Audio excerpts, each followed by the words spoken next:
Faith is the quality or power by which the thing desired becomes the thing possessed. We're talking about the gift of faith. And we're going to turn in our scriptures to Mark chapter 11, verses 12 and 13 and 14. And on the morrow, when they were come to Bethany, he was hungry. And seeing a fig tree afar off, having leaves, he came, if happily he might find anything thereon. And when he came to it, he found nothing but leaves, for the time of figs was not yet. And Jesus answered and said unto it, No man eat fruit of thee hereafter forever. And his disciples heard it. Now, first of all, let's get a picture of this man Jesus. How many of you people actually stand out and talk to your trees in the yard? I know they say people talk to their plants. But here is Jesus standing there talking to a tree, if you please. He says, no man eat fruit of you, or eat fruit of it, right? Hereafter, he's talking to the tree. He's not talking to God in heaven. He's not talking to his disciples. He's talking to a tree standing out there in the yard. And his disciples heard it. Now you can imagine that they scratched their head and they thought, hey, what kind of a character is this anyway, standing there talking to trees? Oh, so very interesting. Then verse 20. And in the morning, as they passed by, they saw the fig tree dried up from the roots. And Peter, scratching his head, said, would you look at that? Master, the fig tree that you cursed is withered away. How about that? Man, I haven't seen anything like that. And Jesus answered and said unto them, have faith in faith.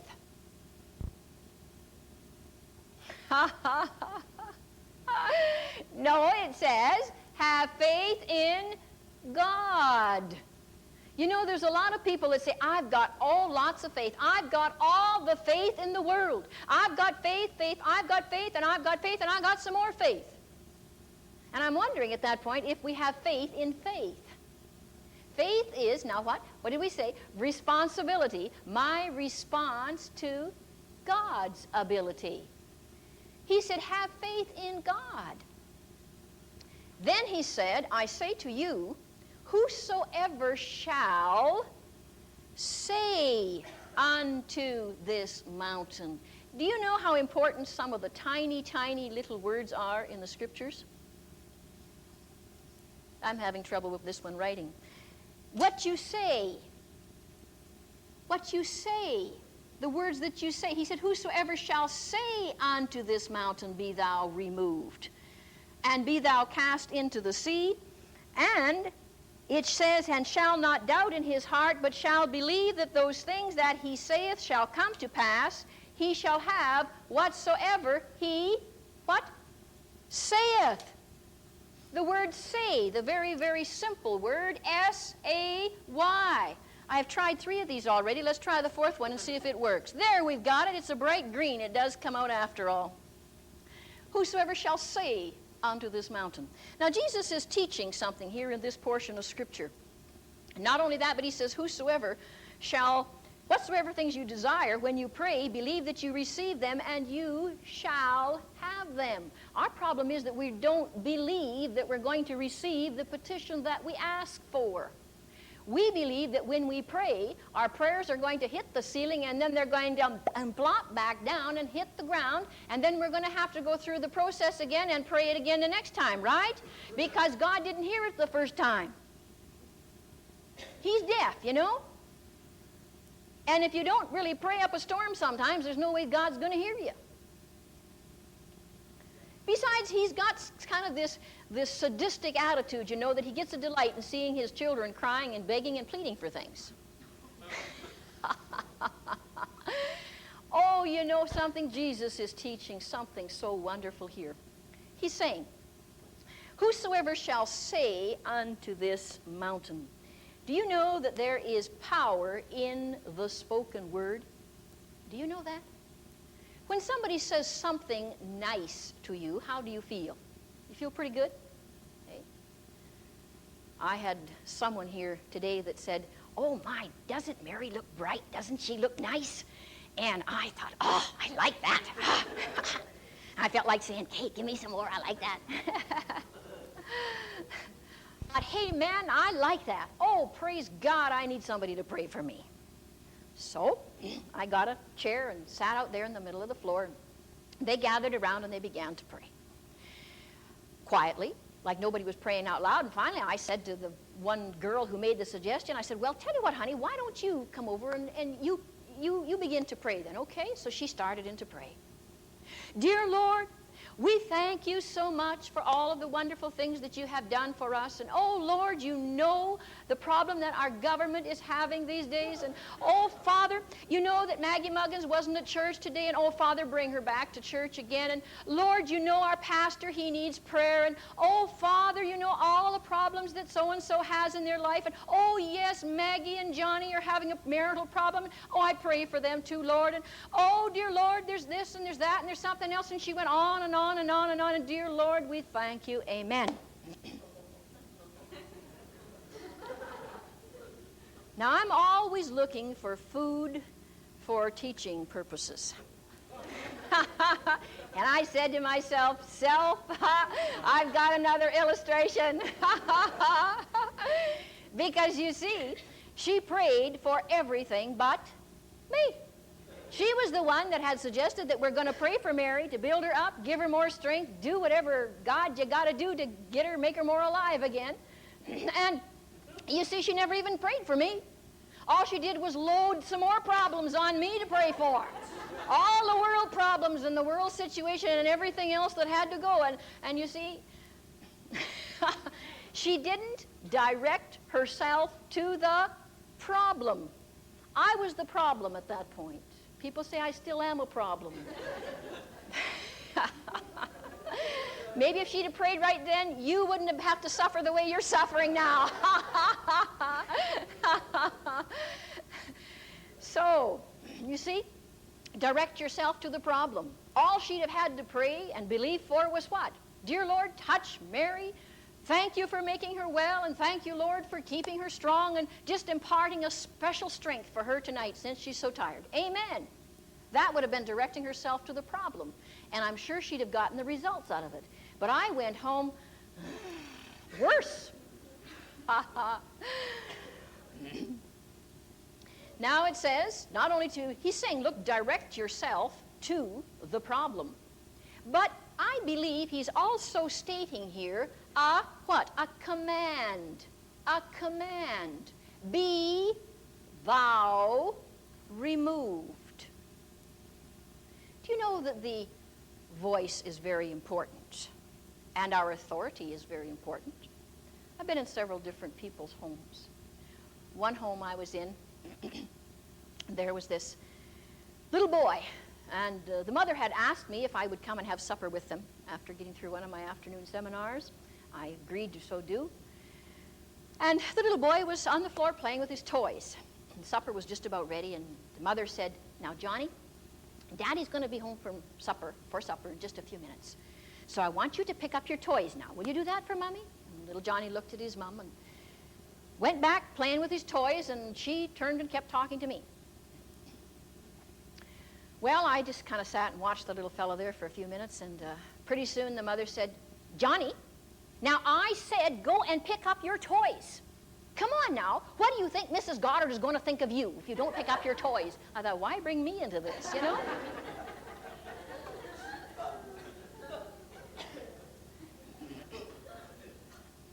Well, she turned to me and kept right on talking. The little fellow kind of lifted up his backside just a little bit and made like he was going to try to pick his toys up, but he just kept right on playing. Well, pretty soon, she looks at him again. Now she really screams at him right to the top of her voice, Johnny, I said you get your toys picked up. You know what I'm going to do with you. Well, Johnny, of course, he gets his back up pretty good at this point, and he picks up one toy and he starts to fire it into the box. In the meantime, the mother, seeing that he's already gotten started to do it, she turns to me and starts to talk again. Pretty soon, the sound of the father's car comes home in the driveway, and I thought, I wonder what's going to happen here now. Well, she started in to scream. I mean, just literally scream at this poor child. I'm going to go into the kitchen, and I'm going to get the wooden spoon, and you're going to get it, you're going to get it. And she gets up off the Chesterfield, and she starts running for the kitchen. Well, little Johnny, I tell you, he started into action. And the toys were fired into the box. And boy, I tell you, he worked really fast. Well, why didn't he do something about it in the first place? When his mother said it the first time, because there was no authority in her voice. She really didn't mean it, and he jolly well knew it. Now, I was in another home. And not that there's any difference between the boys and the girls. This is just two illustrations. It could be the other way around in other people's homes. But this woman had a little girl, and her name was Susie. And Susie was playing, doing a few things, and finally she went over to one of the coffee tables, and there was a cute little ornament sitting there. And little Susie walks over, and she starts to put her hand out to reach for the ornament, and her mother took a look at her, and she said, Susie, no, Susie. And little Susie still had her hand out, and she looked up at her mother and just stared at her mother for just a few moments, and she knew Mama meant it, because Mama had never changed her gaze. She just looked right square in Susie's eyes, and Susie hauled her hand in back like this, and turned around and walked away. Now, why? But you see, she didn't raise her voice, she didn't yell, and she didn't scream and holler at the child. Why did this one obey her mother when the other one didn't? Probably because the other one believed her mother meant it when she said it, right? Now, I know that some children are more mischievous than others, but, you know, this is just an illustration that we're giving you. There is something to be said about the authority in a person's voice, correct? And the voice also means something. You know, I'll never forget being invited as well to a home where there was a lot of people sitting around the table, and the wife asked the husband if he would give thanks. And he was a nice, big, strapping man, very well poised and everything. And I expected, of course, this man to be able to come out in a nice booming voice. Oh, dear God, I just pray that you'll bless the grub and make our conversation around the table a blessing. And oh, Lord, we thank you for those that you have caused to grace our table. And no, I expected him a real booming voice to come out and start thanking God for everything. But he bowed his head and, amen. I thought, what was that all about, you know? I didn't hear a word of it. I couldn't even say amen with what he said. I didn't even know what he said. You know, he was so afraid he was going to be heard. That was his problem, I guess, you know, because if it had mattered to him, he'd have spoken the words so that we could have understood it. The voice is very important. Back in the past, and many of us remember the situation that happened during the Second World War. Hitler was a man who had a very powerful voice. And we know that his voice led his people into war. And it was a demanding voice. It was a voice that kept driving the people on to fight and to war, but in the end, defeat. And then you look at the man called Churchill, who was the English leader at this time. And we heard him over the radio. I can remember many times turning on the radio and listening to his voice. We will fight them in the trenches. We will fight them in the ditches. We will win the war. This will be our finest hour. And his voice led the people to victory. Oh, bless God. There's something in the power in the spoken word and even in the way that we speak and those things that are done. So what Jesus is teaching his disciples here, when he gave a command and he said, be thou removed. We're going to speak with authority. Now, I know that some of us are a little bit shy. Some of us don't have, I was going to say loud mouths like me. I was raised on the farm, and I used to call the cattle and the pigs and the horses and yell at my 6 brothers and sisters, and I was trained in a very healthy voice. But you see, other of us are a little more shyer. We're raised in more quiet, reserved way. But that doesn't stop us from speaking with authority, you know. Does it?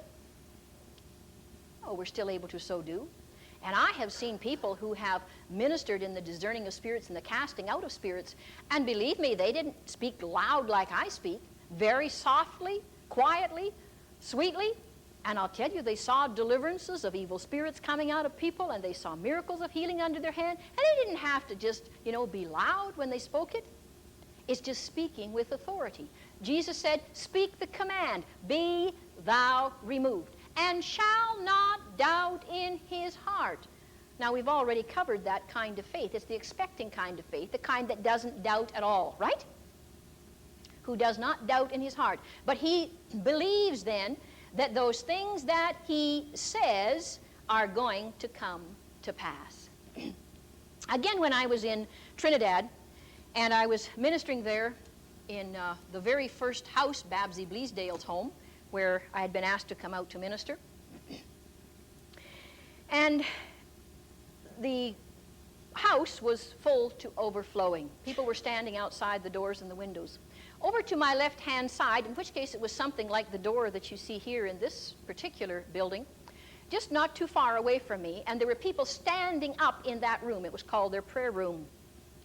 They were standing up, and there wasn't even any room for any more seats available whatsoever.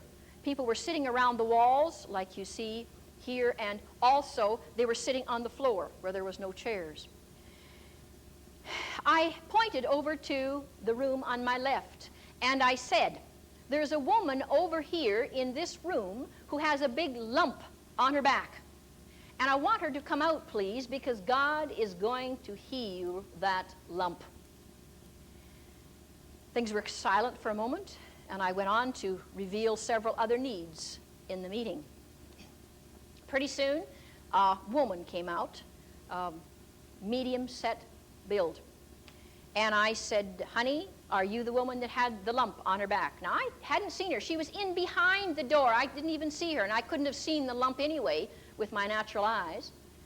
And I said, are you the woman? She said, yes, I'm the woman. I said, all right, you come over here, honey. I want to see. You have a lump. Yes, I do, on your back. I said, well, show it to me. And I put my hand on her back, and I felt the ugliest, hardest lump. And I suppose the outside of it would have been around that size there, and it came into a big, hard core in the center. And I said, now let's show everybody this lump, shall we? And I took her dress and smoothed the dress over by her, on her back, and turned her to the side so that everybody could see this big lump sticking out the back of her dress. I said, everybody see this. I want this to be an authentic thing so that people say we're not imagining this. So I said, all right, honey, in the name of Jesus Christ, I'm going to lay my hand on that lump, and we're going to believe God to touch that lump and heal it right now. And right while I'm talking, there's someone that has a lump on your leg right here, and the Lord is healing that lump right now. Praise the name of Jesus. And you know something else? You're feeling it sort of move. It's moving on your leg, and you're going to see it. It's gone. Praise the name of Jesus. Oh, bless God. Hallelujah. Now what's happening is this woman, I said, Lord, we just believe for a complete healing. And then I said, all right, I want you just to go back into the room. I did not, right then and there, at that given time, believe that it was going to leave. I really didn't. I didn't believe it was going to disappear instantly, okay? I'm going to show you the faith, all right? But it was a perfect faith. I believe God was going to heal it. And I would love to be able to tell you the end of it, but you're going to have to come back next time and hear the end of the story.